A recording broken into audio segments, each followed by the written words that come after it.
Growing Pains in the Colony.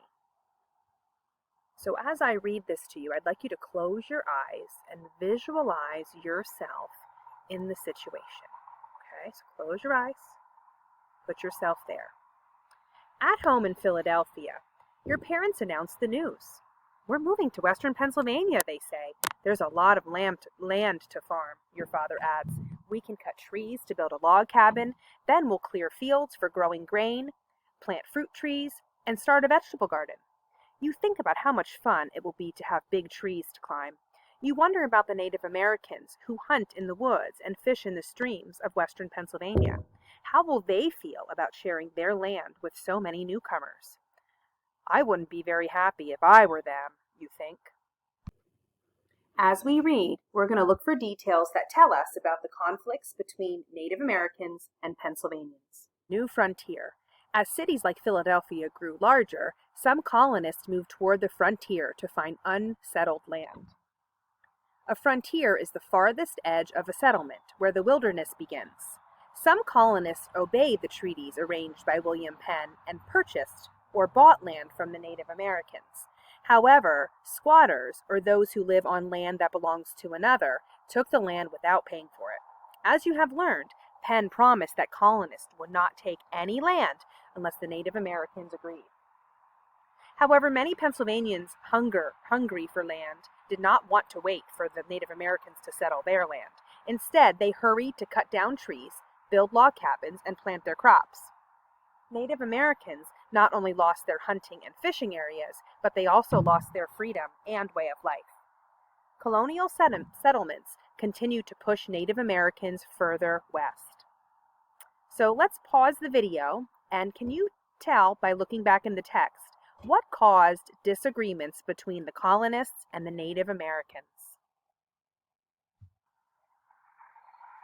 So this picture shows farm families. They owned horses, cattle, pigs, chickens, and sheep. Trees provided logs for building and fuel for fireplaces and cooking. Penn became very ill in 1712 and died in 1718. When Penn could no longer serve as governor, his wife, Hannah Callowhill Penn, became governor. She led Pennsylvania from 1712 until her death in 1726. Beginning in 1727, William Penn's sons, John and Thomas, governed the colony. Penn's sons wanted more land, but they did not share their father's interest in being fair to the Native Americans. In 1737, the brothers' agent, James Logan, produced a forged or false deed.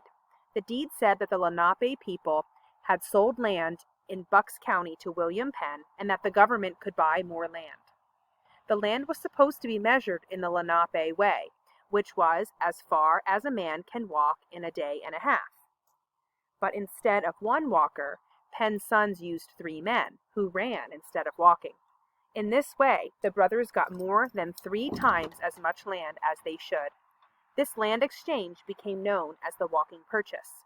It angered the Lenape and ended more than 50 years of peace between Pennsylvanians and Native Americans. So let's review. What did Penn's sons do to get more land? Look back in the text. Let's take a look of the map before and after the Walking Purchase. So you can see in green, there's the Pennsylvania border, and the Walking Purchase is right here with the dotted purple lines. And if you take a look at the scale, the space that would go from 0 to 50, that would be how many miles that would be. So 50 miles, and if we would stretch from 0 to 100, that space would represent 100 miles, and the full length of the scale then would be 150 miles. So you can see the blue arrow is the movement of the Lenape people, so they had to move this way, and the movement of the other Native Americans, the Conoy, Shawnee, and Tuscarora, their movement shows the red arrows moving this way. And then here you'll see the city of Philadelphia. Native Americans settle in the valley. Pushed off their land in many parts of the British colonies, the Native Americans often had no place to hunt, fish, and live. The Six Nations, a group of Iroquois, agreed to allow Native Americans from the area of the southern colonies to settle in the Susquehanna River Valley. At that time, few people lived there. The map on page 140 shows the movement of the Shawnee, Kahnawha, Tuscarora, and others into Pennsylvania to start new settlements. Because many Native Americans now lived in the valley, many years passed before colonists moved into that area. So let's review. To what place did Native Americans move after leaving the southern colonies? Let's take a look at the map again to see the movement of the different Native American groups that went to new settlements in the Susquehanna River Valley. So here you can see that movement again of the Kahnawha, Shawnee, and Tuscarora Native Americans and the Lenape. Here they settled in this section. The text that we read today is an expository text, which has many features that help us to understand what we're reading. We just took a look at the map. Maps are one text feature that help us to understand what we're reading, but also sometimes expository texts have timelines. So if you take a look here at this timeline, it's going vertically. A lot of times timelines will go horizontally, but you can see it goes in order, sequential order there by the dates, and then it tells you a fact for each date. So in 1712, Hannah Callowhill Penn governed the colony until her death in 1726. In 1727, William Penn's sons began to govern the colony. And in 1737, Penn's sons upset the Lenape by expanding the colony's borders through the walking purchase. So this is just one feature that, again, helps us to understand this text.